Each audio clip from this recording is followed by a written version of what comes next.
السلام عليكم ورحمة الله وبركاته. أهلا بكم متابعينا الكرام في كل مكان، يا رب تكونوا بخير وصحة وعافية. النهاردة هنعمل مع بعض كيكة الكوباية الواحدة، كيكة اسفنجية وهشة ولذيذة جدا. هنبدأ الأول نتفق مع بعض ان كل المكونات اللي احنا هنحتاجها تبقى بدرجة حرارة المطبخ، وان كل الأدوات اللي هنستخدمها تكون جافة ما فيهاش ولا نقطة مية.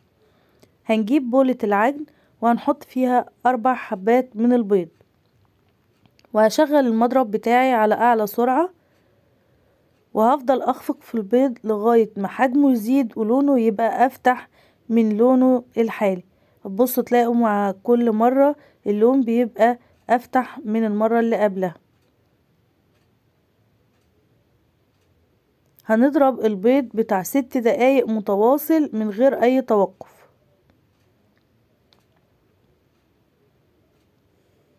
بعد ما نوصل لدرجة اللون الفاتح ده، هضيف رشة من الملح، حاجة بسيطة جدا.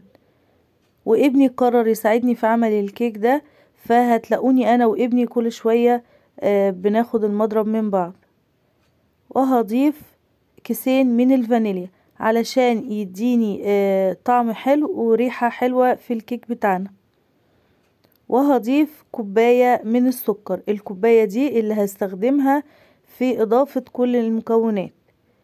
بس السكر مش هضيفه كله مرة واحدة، انا هضيف السكر بتاعي على 4 مرات، وفي كل مرة هضيف ربع من السكر. هفضل اقلب لغاية ما احس ان السكر الى حد ما داب، ابدأ اضيف الجزء الباقي. كده انا خلصت السكر، شايفين لون الخليط بقى عامل ازاي. هضيف بنفس الكوباية كوباية زبدة على زيت، 3/4 الكوباية زبدة والربع الباقي زيت.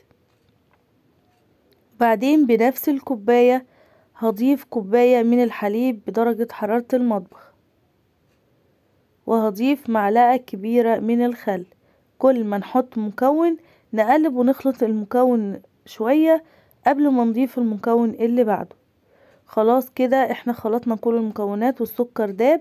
هضيف بقى 2 كوباية من الدقيق، الكوباية دي برضو نفس معيار الكوباية اللي كنت بحط بيها المقادير. وكنت نخلت الدقيق ده مرة وبنخله مرة تانية على الخليط بتاعنا. وكمان نخلنا كيس من الكيك شيف او اي بيكنج باودر خاص بالحلويات. هشغل المضرب بتاعي بالراحة وهقلب الخليط كده الاول، وبعدين هقلب الدقيق مع الخليط. ولما يمتزج الدقيق مع الخليط بتاعي هجيب معلقة واقلب كويس علشان اتأكد ان مفيش دقيق تحت، وان الخليط كله اتخلط بشكل كويس.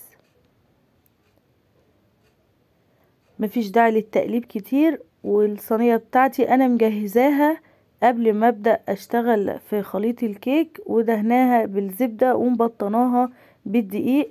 كمان كنت شغلت الفرن قبل ما ابدأ.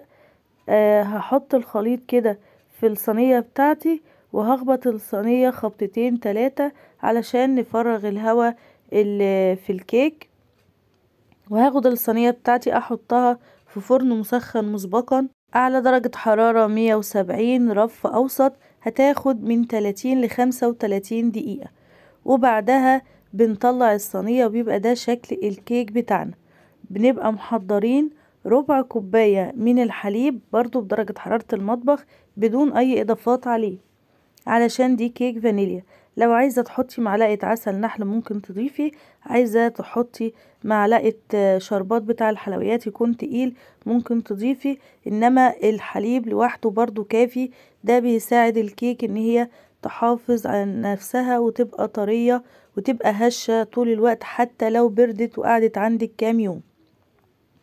هسقي الكيك بتاعي كويس واهتم بالاطراف.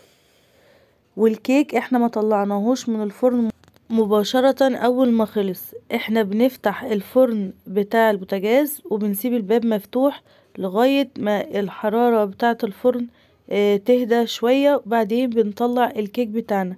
بيفضل الكيك برضو سخن وما بيبقاش برد، ولازم نسقي الكيك وهو سخن علشان يتشرب الحليب. لو سيبنا الكيك لما يبرد الحليب هيبقى على وشه ومش هيتشربه. شايفين الكيك لونه فاتح، الكيك سمكه عالي. هقطعها معاكم دلوقتي واوريكم قد ايه الكيك هش. شايفين اسفنجية هشة جدا وسريعة على فكرة، ما بتاخدش وقت. تقطعوها بقى مع كوباية شاي بلبن، مع كوباية نسكافيه، طرية وهشة جدا لذيذة وهتعجبكم. كيك اسفنجي من غير دقيق اسفنجي. اتمنى تكون الكيك عجبتكم، واتمنى ان الطريقة دي تجربوها وتعجبكم. شايفين انا بدوس لكم على الكيك اهو. اتمنى ان هي تكون عجبتكم، ولو عجبتكم هستنى تعملوا شير ولايك للفيديو وتدوسوا على زر اشتراك وتفعلوا الجرس لو حابين يوصلكم مننا كل جديد. واشوفكم في يوم جديد وفيديو جديد، واترككم في رعاية الله وامنه، والسلام عليكم ورحمة الله وبركاته.